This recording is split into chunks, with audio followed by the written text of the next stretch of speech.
Security, Orlando Cobo speaking.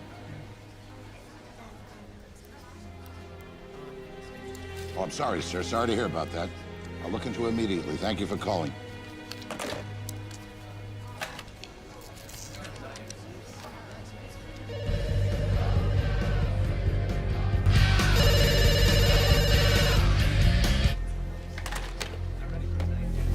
Going up to the Frost Suite.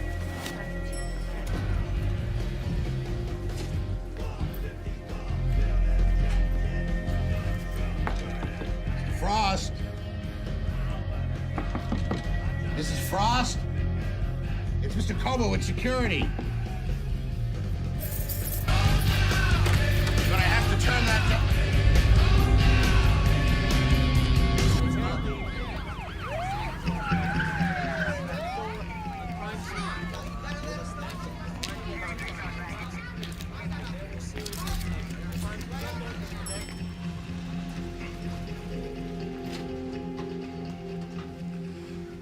Orlando Cobo. I found the bodies and called it in. That's good, Mr. Cobo. We have a few questions for you, if you don't mind. Officer, look, their forensic team will be coming up and some other homicide detectives. You let them in, but nobody else in or out. Sure. Why did you come up to the room?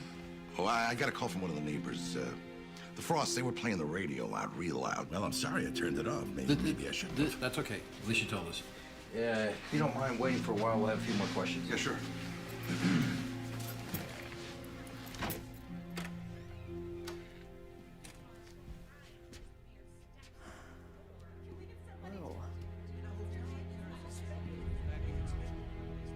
Cats.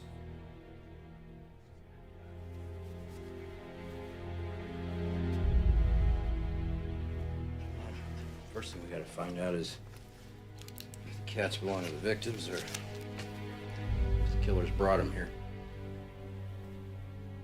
Killers, plural? No sign of a struggle. If it was one guy, he must be one incredibly intimidating character. Maybe these guys ran over his cat. Maybe he's trying to get back at him. Just a thought. Let me get a shot of this before I move it, please. What do we have? This kind of violence, you think there'd be more of a mess. Sarge, I spoke with the security guard. I got the name and room number of the guy who phoned in the complaint. Want me to talk to him? Yeah, everybody else on this floor for that matter. Try to pinpoint exactly when the radio went on. Got it. Ruby. Question, what do you make of this?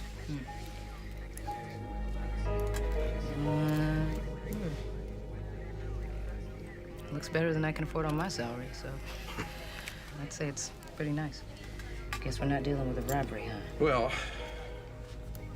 credit cards here, but no cash. At least nothing traceable. And the prints are wiped, I'll bet. I don't know. Verona, is this, That section is clean. Wish me luck. Wouldn't it be nice if somebody saw something? Jorge. Traveler's checks. All right. See how many are cash, to whom, for what, when, et cetera, et cetera. The whole deal.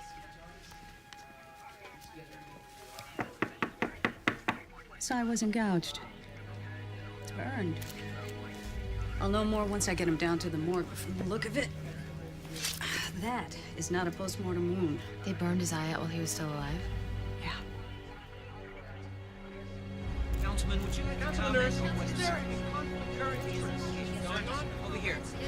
As I was saying to the council, let's fix the blame where it belongs, ladies and gentlemen. We need leadership in the police department, capable of outthinking this madman, or we're going to be living in a ghost town. In my day on the force, this would not be happening. Any questions?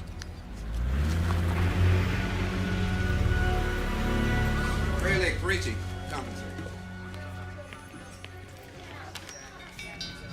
Chief. Morning, sir. Surprise. What the hell are you doing about the Frost murders? Well, it's a very difficult case, sir. Don't tell me it's a difficult case, Leo. When I'm leaned on, I lean. Sir, we're doing everything we can. Yeah, well, that isn't the answer then, is it? Well, we both know the reality, Chief. Sometimes there just aren't enough facts to go. Maybe you've got the wrong people on it. I've got my best officers on it, sir. Oh? Well, Councilman Ernst is out looking for blood. When he finds it, it's not gonna be mine. With all due respect, Chief, one of our lead detectives on the case is his daughter.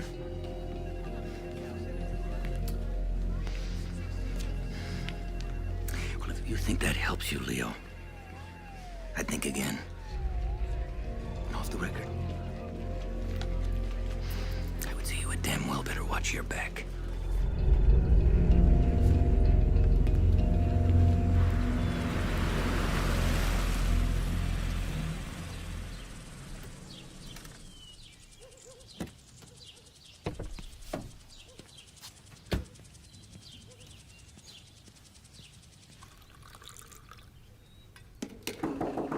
Come in. Jason, your dad's here. You're right on time. I tried. Thanks. Sometimes I actually think you do. Your dad. Well, exactly my thoughts. Yo. I got a kite in the car if you want to go to the beach. And I know a guy to get us tickets to the ball game. That's up to you, whatever you want to do. Kite sounds nice. Hey, you staying the weekend, are you? Oh, yeah. Oh, yeah.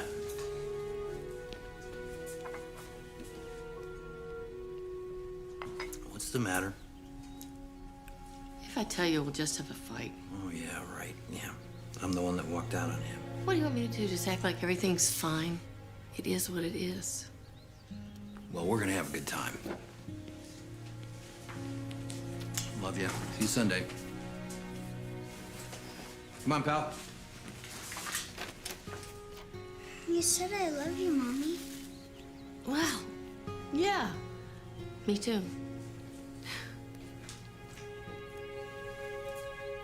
Can I go higher? Yeah, you get it higher, but pull the line tighter. Ah, there you go.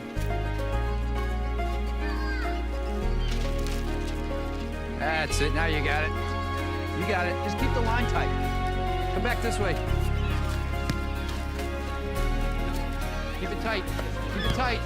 It'll come down. Pull it tight. Ah, there you go. What if it's not windy? Well, that's why one of us has to run with the kite, make our own wind. Really? Yeah, you know, it's like when you ride your bicycle, you feel the air rush past you. Well, that passing air is wind, I guess. What if you're riding a bicycle and it's windy? Jason. I don't know. It's like asking what is the color of the wind. Daddy, are you ever coming home?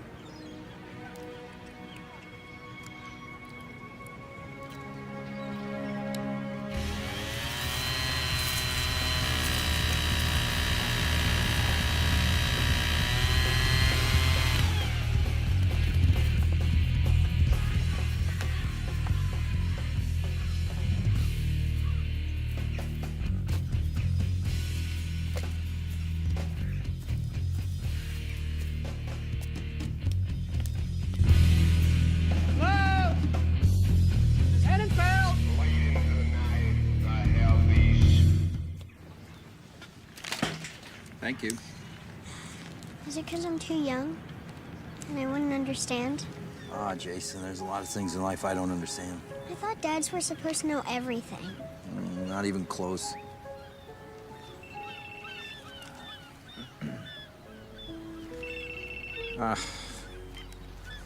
Ainsley. Well, I'm tied up, kind of personal. Can somebody else cover it? Well, all right, I'm on my way. Look, that's work. Yeah, I know. Jason. Jason. Jason.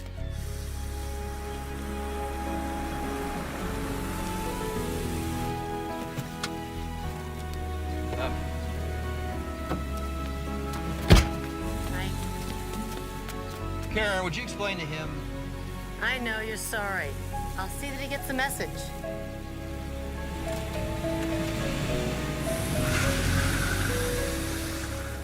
Clear this out now. Yeah, got that. Gibson, get these people back.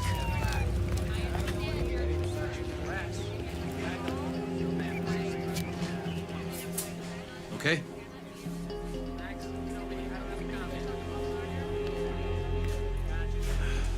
What do you got? Man's feet were tied to the space heater. Burned them to a crisp before it blew out. Okay, I'm cutting T 3 inches down the center. This isn't just murder, boys and girls. This was torture. Pure and simple. This guy was alive when all of this was done to him.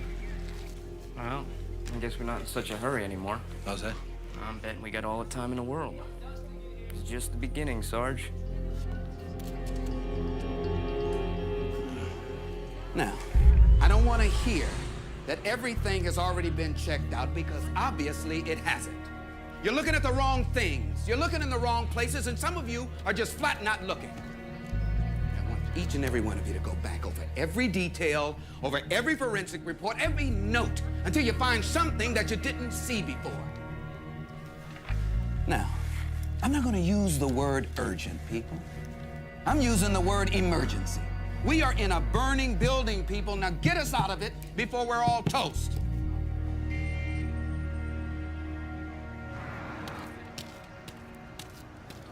Now, we don't know. The killer knew they had cash. Could be he just got lucky. In which case he killed him because... Hold it.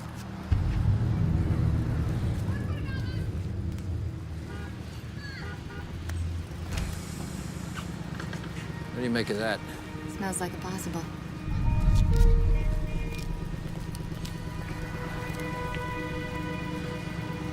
Hey, buddy, spare a cigarette? Take the pack, just get out of here. Give me the keys. Put that hand on the wheel. Drop the gun. You drop yours! You got 3 seconds! Don't do it. 3 seconds! 1! It's not gonna do you any good. I got your car keys. 2!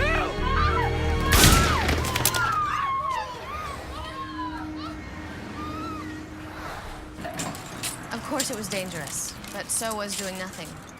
In another second, his hostage would have been dead, and that's what I had to prevent. Of course, caution is a good thing, but sometimes caution can get people killed. I really don't think recriminations are gonna happen. Not recrimination. Responsibility. Well, we're both responsible here, Karen. I didn't move out. All right. I moved out. Does that make me responsible for everything? Oh, I've got to win you back? Is that what you're saying? No, I didn't say that at all. Did I say anything like that? Don't talk to me, talk to her. All right. You're right. We're both responsible. But I would like a marriage that doesn't happen only in this room. So do I, Karen. But you're not willing to leave your girlfriend, are you? She has nothing to do with it because I had already moved out. Malcolm, you used to be a priest. Why couldn't you go back to living like a priest until we could work things out?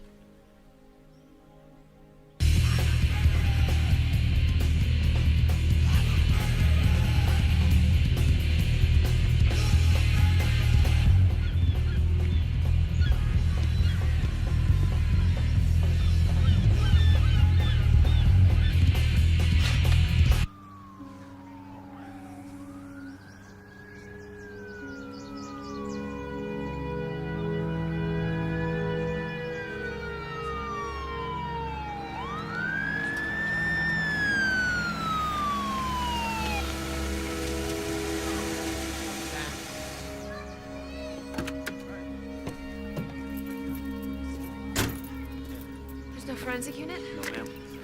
No medical examiner? You're the first to respond, ma'am. The guy painting the house saw the bodies. There was a radio on. He called 911. Couldn't hear a thing, so we turned it off. Where? Follow me. Here.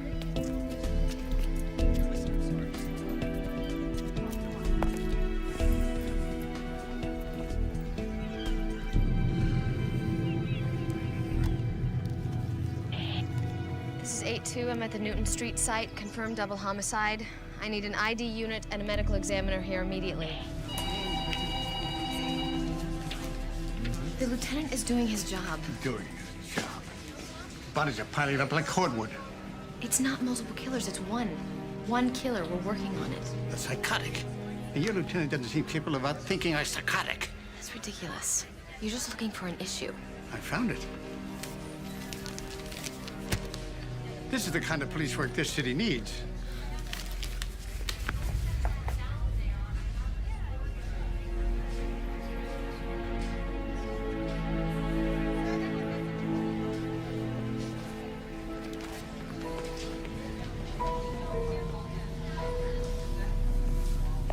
All right. Let's see what we've got. Detective Ernst has information on the latest homicides. A couple in their 60s, Hispanic, name of Urbina. The bodies were in the living room, tied, seated, just like the other ones. Loud rock music was playing. They were cut. Sandra, do you have anything on that? I do. There were very deep serrations on both the victims. Now, I did bone sections, and all the markings seem to match the knife that was used in the other homicides. Okay, as I said, the victims were seated. There was a punch bowl, apparently from the house, filled with urine and human feces. They were found by the local... Wait a minute. Anybody got a Bible? Nope. Not me. Yeah, I got one. In my desk. Would you get it, please? Yeah, of course.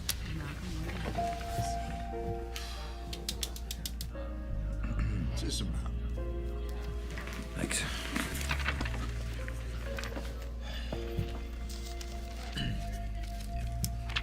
And at her hand, a golden cup filled with abominations and filthiness.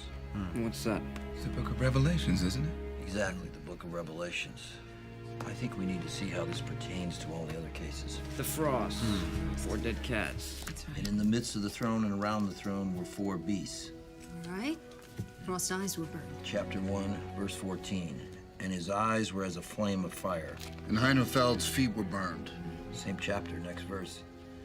And his feet were like unto fine brass, as if they burned in a furnace. That leaves the radio. I was in the spirit of the Lord's day, and I heard behind me a great voice.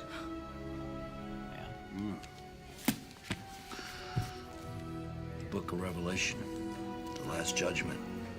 This is the business our killer's in.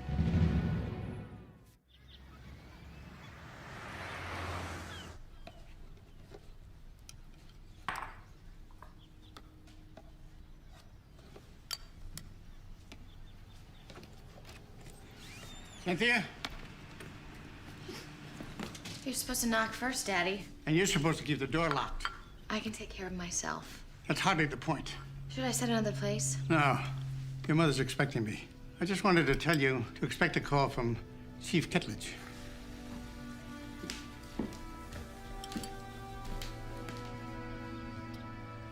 Councilman? He's going to be giving you a commendation for your superior work in that hostage situation. Because you told him to? The police chief does not take orders from me. But you did tell him to. Nice seeing you again, Sergeant. I don't want some phony commendation. Please give my thanks to the chief anyway. A commendation like this will look very good for your career.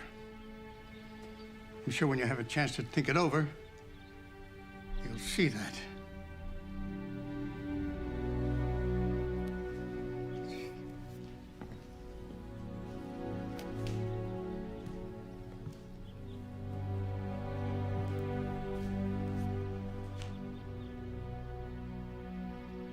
Uh-oh.